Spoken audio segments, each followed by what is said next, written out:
Alright, ladies and gentlemen, welcome to Wrestlemania 34 preview and predictions video. I bet you guys can hear the excitement in my voice here when I do this review, huh? Or this preview, huh? Well, I'll put it to you this way, guys. Not too excited about this event. Not as much as NXT TakeOver. But there are some matches I am pretty excited about. And some I could care two shits less. One of the most disappointing things that I found out is the Cruiserweight Championship of the finals for a tournament for 16 men. It's not even being placed on the main card to kick off the show. That's pretty fucking stupid in a nutshell. Instead, it's kicking off being the first match of the WWE WrestleMania 34 kickoff show. Now, someone please tell me why the fuck this match would be on a kickoff show to start the kickoff show? Like, what the fuck is this shit? They think the title is that meaningless? Then get rid of the fucking Cruiserweight division, for God's sakes. And use these guys for something more than just some fucking piece of shit purple belt that you put on the freaking pre-show. This is stupid. I hate the fact that they're doing this, and I'm not going to even watch the match. I'll probably catch it later on and see what Cedric Alexander and Mustafa Ali did. The winner in that match, I see Cedric Alexander walking away as the new Cruiserweight Champion. Bottom line. WrestleMania's Women's Battle Royal.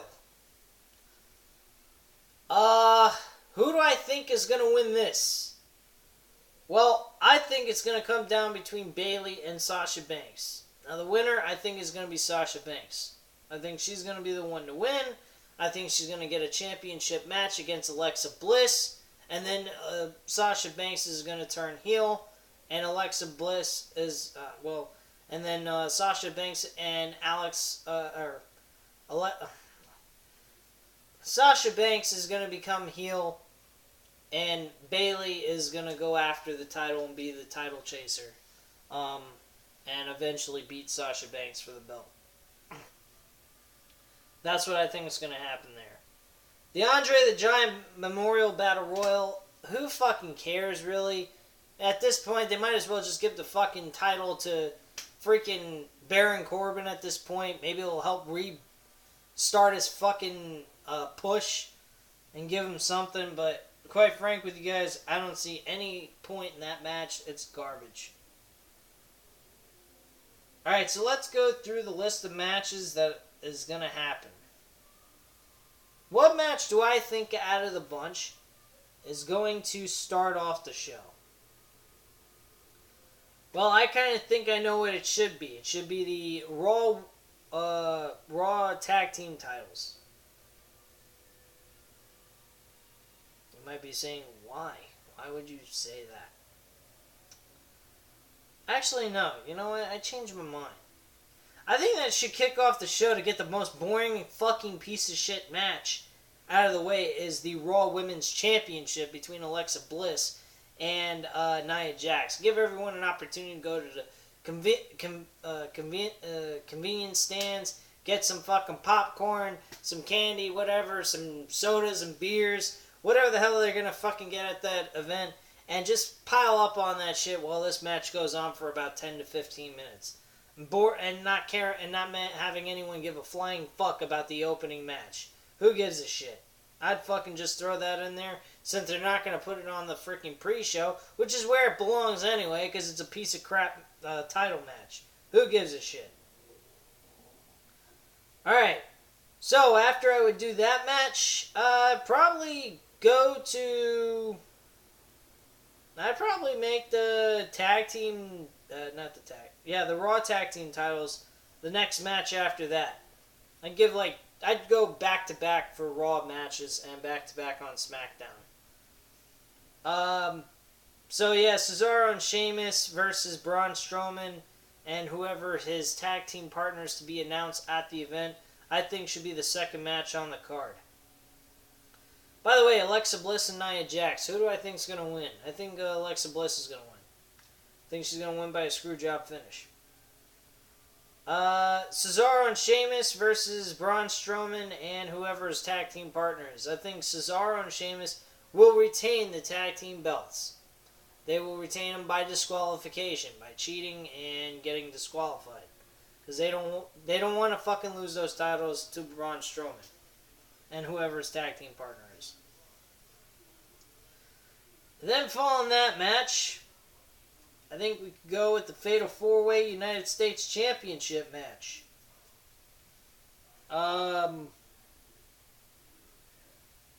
Who I think should win out of Randy Orton, Bobby Roode, Jinder Mahal, and Rusev.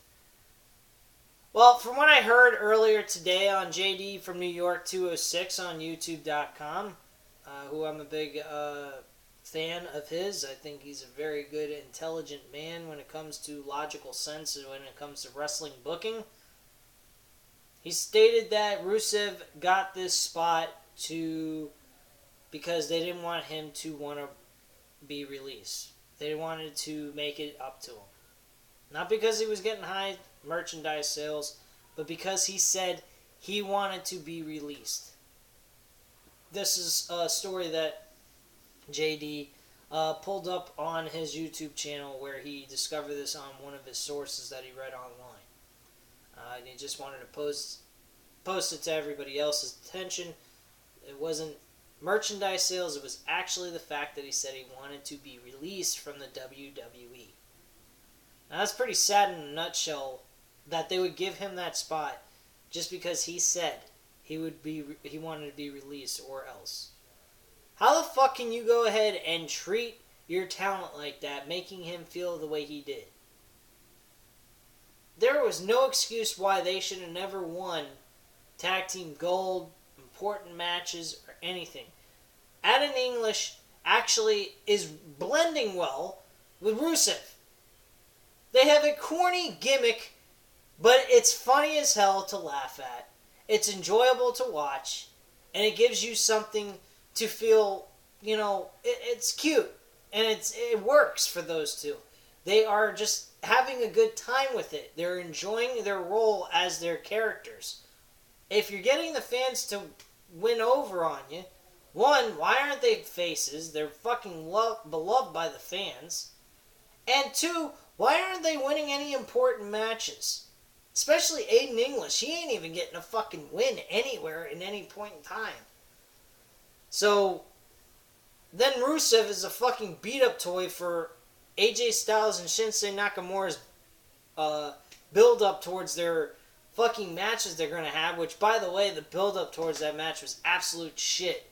It's going to be worth the match itself, but the build-up towards it to give you any kind of hype towards this match to even happen is worthless in a nutshell.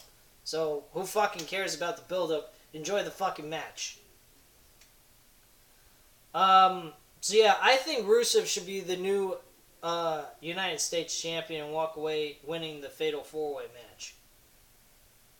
Following that, I think the Miz's Intercontinental title match for the triple threat match should be the next match on the card. Miz versus Seth Rollins versus Finn Balor for the IC title. Who do I think's gonna win that? Holy shit. I have no fucking idea. I know one thing, it shouldn't be the Miz. It'd be kind of cool seeing Seth Rollins roll around with that belt, but I don't see that would be the best option either. He doesn't need a mid-card title. He's already won a major belt. I think maybe later on in his career when they got nothing for him, he's won the WWE Championship enough times, they could go with him getting a mid-card title a lot of times in his career. But right now, I don't see him as a guy that should get a mid-card title. Now, Finn Balor, on the other hand, should. My reason being is this is a stepping stone for him to get himself back into the main event scene. He needs that belt because it's going to help bring prestige back to the Intercontinental title. And on top of it, it's going to get him a lot more attention and get people behind him even more than they already are.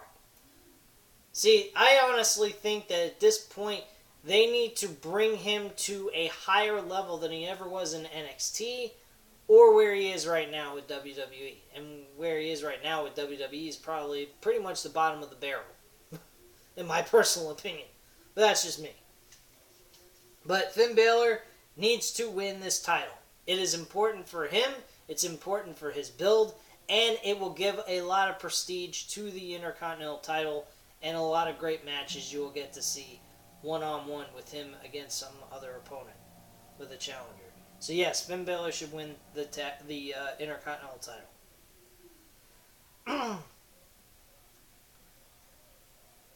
Alright, following that, I think that the Usos defending the tag team titles should be up for grabs next after that of the Intercontinental title match with the New Day and the Bludgeon Brothers. And I think the Bludgeon Brothers should walk away as the new tag team champions. They have been kicking everybody's fucking ass. And they have made both of these tag teams look foolish. So yeah, I think they should win the tag titles. And not to mention, those Luke Harper and Eric Rowan as a tag team, when they were with the Wyatt family, never won the tag team titles, which is the most fucking pathetic thing in itself. Why didn't they ever win the tag team titles as the Wyatt, part of the Wyatt family? I have no idea. I guess with the name Wyatt, it means failure and losses up the ass. I have no idea. But I think that's a lot of shit. Alright, let's see. What else do we haven't mentioned on the card yet? There's a lot of fucking matches on this card. I don't know how the hell they're going to be able to get through 5 hours of this shit. This is going to take a long time. Alright, so we got a toss-up between the tag team matches with the authorities from both Raw and SmackDown against their talent. And I think the first match that should go on before the other is Kurt Angle and Ronda Rousey versus Triple H and Stephanie McMahon. Reason being is because Daniel Bryan is returning to in-ring action.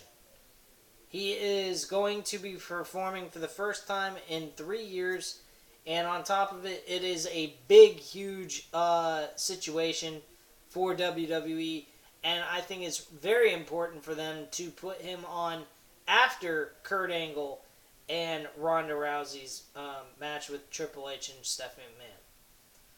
Kurt Angle, Ronda Rousey versus Triple H and Stephanie McMahon, very easily, to pick. Ronda Rousey and Kurt Angle walking in the winners and walking out winners. So that's all I have to say on that. The storyline build-up is absolute garbage, so it don't fucking matter.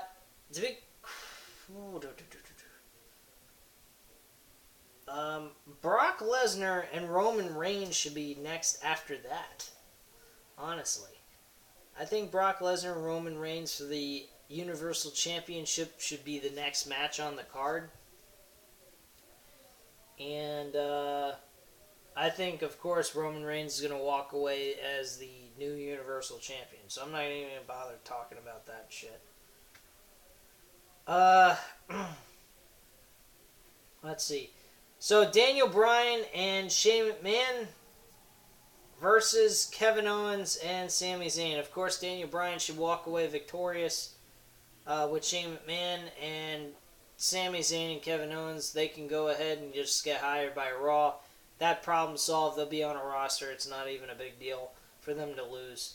So it doesn't even matter. And they could go on to maybe face the Cesaro and Sheamus for the tag titles on Raw. That's what I think they should do and become tag team champions as a way of building them up to a main event type status on Raw. So yeah, personally, I think that's the best thing they could really do for them. But I mean, who knows what they're going to do. I think Daniel Bryan, though, with his first match back, needs to win this match with Shane McMahon. So yeah, I think Daniel Bryan and Shane McMahon are going to win. Now, John Cena and The Undertaker hasn't been announced yet. And I'm going to put it to you this way. This is going to be the next thing. It's going to be second to last before the main event. And I think the main event should be AJ Styles versus Shinsuke Nakamura for the WWE Championship. and I'll tell you who actually went. Oh shit! I forgot to mention the SmackDown Women's title. Okay, never mind. Hold up your horses here. Well, after the SmackDown match with Daniel Bryan and Shane McMahon versus Kevin Owens and Sami Zayn, I think the women's tag team, or the women's, not the women's tag team, the SmackDown Women's title with Charlotte versus Asuka should be the next match after that, and I think Asuka should be the one that wins the title from Charlotte, which is going to be the obvious pick in that one. Then following that's John Cena and The Undertaker. From what they said, they're going to have an Elias segment where he does a performance in the middle of the ring in front of 80,000 people plus. So I think that would be a good idea for them to do, give him a moment in his career on WrestleMania. Have maybe a confrontation with The Undertaker a little bit, and then John Cena comes out of the crowd and he actually goes face to face with The Undertaker, and they finally have their match. They're not going to have a promo video. They're not going to have anything important. It's just going to be John Cena versus Undertaker, impromptu matchup, and we get to see it unfold as it goes. And that's pretty much it. You get your match, and there you go. Over and done with. Now, how he comes in, I have no idea. Probably they might have Kid Rock do a, performance off on Elias. That would work good, and that was also mentioned on JD's channel, that one of his fans from his channel actually stated that to him on Twitter, which I think was actually kind of a unique, creative idea, especially to throw Elias on the mic right in the middle of the show to do that. I think it would be good to put him almost near the end of the show with Undertaker interfering in this segment. And then making this an impromptu match that nobody expected to happen, even though it is expected to happen regardless. And who should win, of course, is John Cena. I don't think The Undertaker needs to wrestle anymore after this event. If we don't even get to see a match, period, that would be fucking incredible in itself. I think that would be nuts. Giving us all this hype up and then telling us, it ain't really happening. We fucking fooled your asses.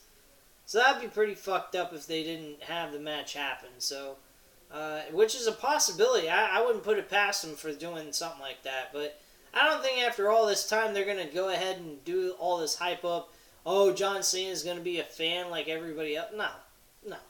He's going to play as the fan, and then at the end of the day, Undertaker's going to show up, and we're going to see Undertaker versus John Cena one-on-one. Whether it's Dead Man, the American Badass, or whoever the fuck he's going to be, or just go by the name of Mark Calloway. Who fucking gives a shit? You're going to see John Cena versus Undertaker at WrestleMania. That is a guaranteed fact, and John Cena's walking away victorious. Hands down. And John Cena's going to retire the Undertaker at that point. And then the main event, AJ Styles versus Shinsuke Nakamura. Shinsuke Nakamura is going to win the WWE Championship. No doubt about it. I think AJ Styles is an outstanding performer. I think he's held this belt a lot better this time around than the first time. First time was pretty good, but he didn't get his opportunity to headline WrestleMania like he should have last year with John Cena. I think that should have been their matchup at WrestleMania. I think they should have faced each other at WrestleMania with the title on the line. John Cena going into WrestleMania as the champ and AJ Styles winning the title back from John Cena altogether. That's what I really think should have happened, but that's not what happened. That's pretty much it. There's nothing else more on this card to really discuss. I'm pretty satisfied with the show itself. I did not like the build-up, though. But on paper, this is a good, solid show. I think a lot of people are going to be very entertained by it. I don't think you're going to get a whole lot of storyline value out of it, but you're going to get wrestling entertainment in itself. And that's what's important. But we also could use some storyline development like NXT has done, especially with the Johnny Gargano versus Thomas Ciampa match. If we could get some matches like that involved in this pay-per-view card, I think it would have made WrestleMania 34 probably by far the measuring stick of all WrestleManias. Because on paper, this show is fucking unbelievable. It is a really well put together card. But as storyline development goes, it doesn't have any major hype behind it. It's just a bunch of matches with good performers in it, and that's it. If it was just average Joe guys like Road Dogg and fucking Billy Gunn in a tag team match against some other fucking tag team, probably nobody would give two flying fucks, despite the fact people loved their gimmick at the time. But some of their tag team title matches they had, nobody gave a shit about it. They just liked seeing the entrance, hearing what they had to say, and their in-ring work meant nothing to them. It was what they did. And they had a story going into it. Of some kind. These matches here at this event does not have that same style of build.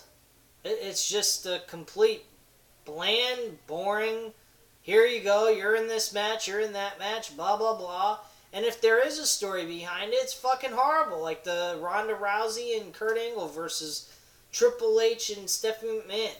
Like, oh, okay, so we go ahead, we bring her in, we sign her up, and we pretend WrestleMania 31 didn't never happen. And then you got Ronda Rousey coming in there. She's acting as if what she did to those two wasn't a big deal. Of course you're going to think that you're being played out. You're going to be used with your name. You're a household name. Ronda Rousey. Everyone fucking knows who you are. You were a champion among champions in UFC until someone knocked you off your pedestal and then you became shit again. Or you became shit. So, I don't know with that. But quite frank with you, I honestly think that there's a lot of work that needs to be done storyline-wise telling in this show with WWE's main roster. They need to get storyline writers, people that know what the fuck they're doing. Give emotional investment towards your story. Not just throw a bunch of shit together. If that means you gotta cut down on some of the wrestling content, who gives a shit? At least you're giving the audience something worth investing in, and it makes them feel more like they're not just watching the show, they're actually in it. They're emotionally in the show. Which gives you more intrigue and more interest to want to continue watching. Seeing the show unfold in front of you, instead of just throwing us a bunch of fucking matches together and some lame-ass reasons why we want to have this, that, and the other to happen. Shinsuke Nakamura versus AJ Styles is a great match. I'm not going to deny that. It's going to be a good one. Everyone's going to enjoy it. But the build-up towards it was absolute bland, boring, and stupid. With the same repetitive line. Knee to face. You are emotional. You will make a move emotionally. I will find that mistake and I will exploit it. Okay, that's great. What about the story that you guys have had in New Japan Wrestling? What about your background story towards each other? That doesn't exist because you're in WWE. That's something, things that the WWE does that it's like they want to handcuff themselves and hold them back from making great stories, and they do the same thing to their in-ring performers the same way. They handcuff them. They handcuff the storyline writers, they handcuff the fucking performers in the ring, they handcuff them on the mic. I mean, come on, give these guys some creative freedom. That's the problem with WWE. That's the problem with why WrestleMania isn't the way it should be. It should be the measuring stick of all WrestleManias, and this is one hell of a fucking pay-per-view on paper, but if you've seen the build-up going into it, it's like, it's good matches, but like, who fucking cares about the build-up? You might as well not even watch the show itself. Just go ahead and watch the pay-per-view and enjoy. That's it. There's no reason to even watch 4 weeks or 5 weeks of this fucking show building up to WrestleMania. Absolutely none. So who gives a shit? And that's it. But anyway, guys, leave your comments and opinions down below. Hit the like button if you liked the video. And on top of that, guys, hit the subscribe button if you're not already subscribed to the channel. Thanks a lot, guys, and have a great night.